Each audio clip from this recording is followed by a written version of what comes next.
Bill, it is good to see you.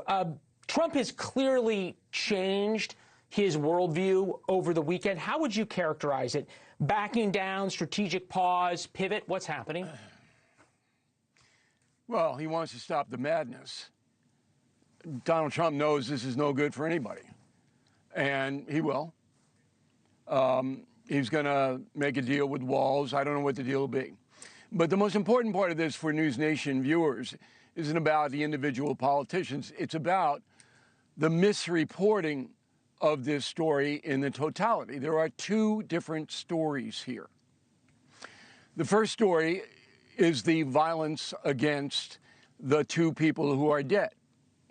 There should be an FBI task force in Minneapolis right now, right this moment.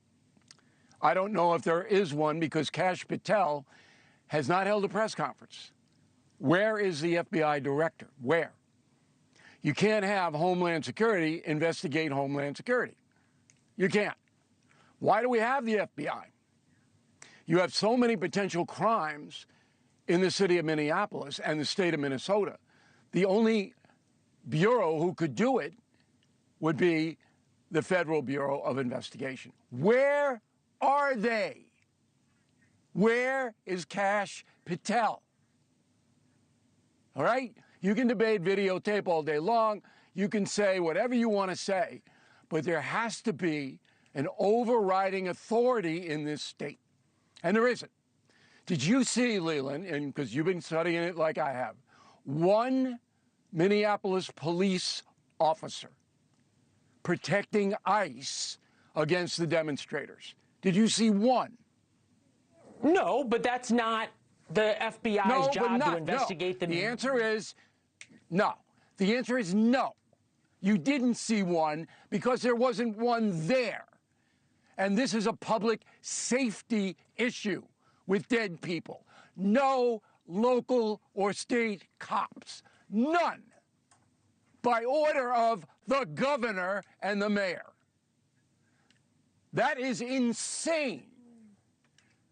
Well, now, that may be insane, Bill, but you want Kash Patel to investigate the governor because he didn't order the police to protect ICE? You bet I do. That's the solution? You bet not protecting ICE. If the FBI comes in and finds that the agents, the federal agents, one ICE, one Border Patrol, all right, were derelict in their duties or used malice, I want those people indicted. Clear? Are we clear? But on the same token, you have got two elected officials that could be charged with rebellion and insurrection under the U.S. Code 2383. This is a rebellion. That is why the people are dead. Nobody brings a gun, a loaded gun, nobody, CNN, to a confrontation with federal agents who are under siege. No one does that.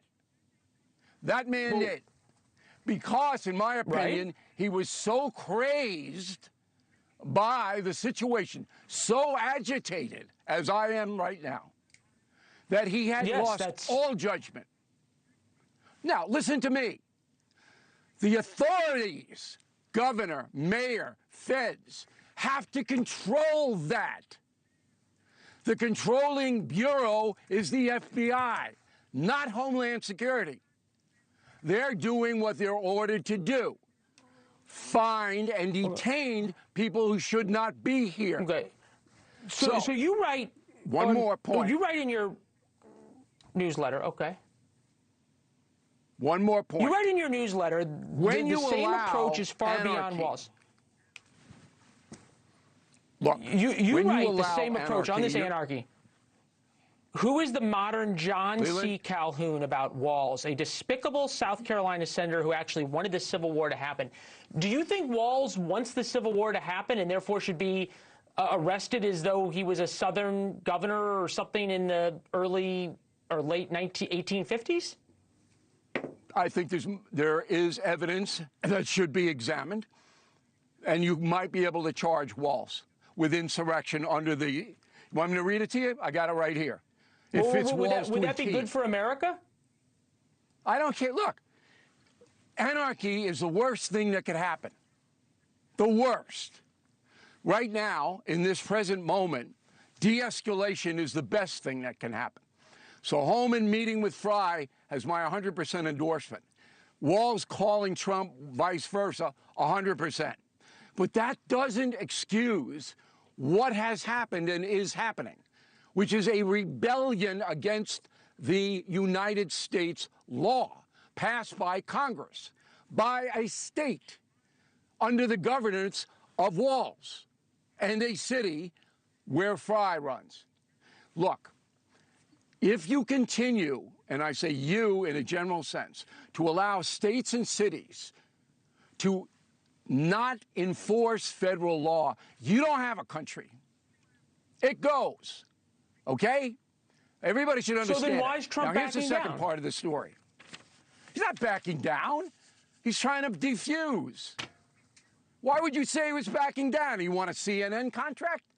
He's not backing down. He's diffusing the way he should. Now, here's the most important part of this whole thing, unreported, okay? There is a man in Shanghai, China, an American citizen. His name is Neville Roy Singham. He works with the Beijing government. He is funneling millions of dollars into the United States of America through 501s like Party for Socialism and Liberation, Democratic Socialists of America, Minnesota Immigration Rights Action Committee. There he is, okay? Connecticut-born, 71 years old, billionaire tech guy. He is funneling money here to these radical organizations who are then agitating professional people, communists mostly, because Singham's a communist, all right, to go in and foster rebellion. You heard that story reported? That is absolutely true. The man has been investigated by the FBI in the past, this Singham character, okay? This isn't some organic thing. This is a foreign power, Beijing, using this American citizen who lives openly in Shanghai in luxury, knowing that this man is funneling tens of millions, probably more, into this country to try to destroy the government. What the deuce is that? Where are you, New York Times? All right? That's the second part of the story. There's a local federal story, and there's the international story. And I've had it. You don't like what I'm saying? Blank you, because I'm telling you the truth. And this has got to stop and be exposed across the board. No more sanctuary states and cities. No more of this insurrection. It stops. And federal agents keep the gun in the holster unless you can't. Not I might. Got it, everybody? Okay. We actually had somebody on. We've been following the Neville Roy Singham story. January 6th, this is the Free Press reporter who's been working on it. Take a listen. Neville Roy Singham, he's a tech millionaire. He's also a Marxist, and he has very close ties to part of the propaganda machine of the Chinese Communist Party. And from 2017 to 2022, we were able to trace at least $20 million that was funneled into the People's Forum. So why don't you think the FBI... Right. Why don't you think the FBI has indicted him or any of the people who are being paid, who are actually in the United States in these protests or in this resistance movement? I don't know. I don't know where Kash Patel is. He should have a press conference tomorrow. I don't know. All I know is I'm a journalist and I'm telling you the truth. I am sick and tired of false reporting based on ideology, of pie in the sky garbage, of people like Whoopi Goldberg accusing agents of murder. How dare you? How dare you? What about due process, Ms. Goldberg? And Disney knows that's going to happen. Knows it and puts it on. I'm fed up with it. Okay. Where does this go from here? Betting odds right now, who will be the first to leave Trump's cabinet? Kristi Noem, 40%, Pam Bondi, 19%. Kash Patel isn't in the cabinet, so he's not there. Where does this story go, Bill? It's up to President Trump to reorganize this whole immigration crackdown. That the executive branch has to reorganize it. And the president knows that, okay? And I know he'll reorganize it.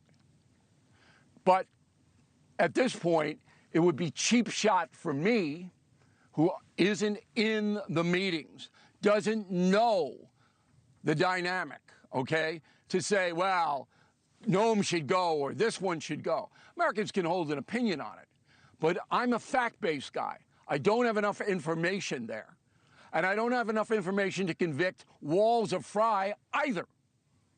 But there's certainly grounds for them to be investigated on the Insurrection Act, both of them. And there are grounds to investigate the ICE and Border Patrol agents who pull the trigger. Those investigations should be transparent. Patel should be holding weekly press conferences, and it should begin this week.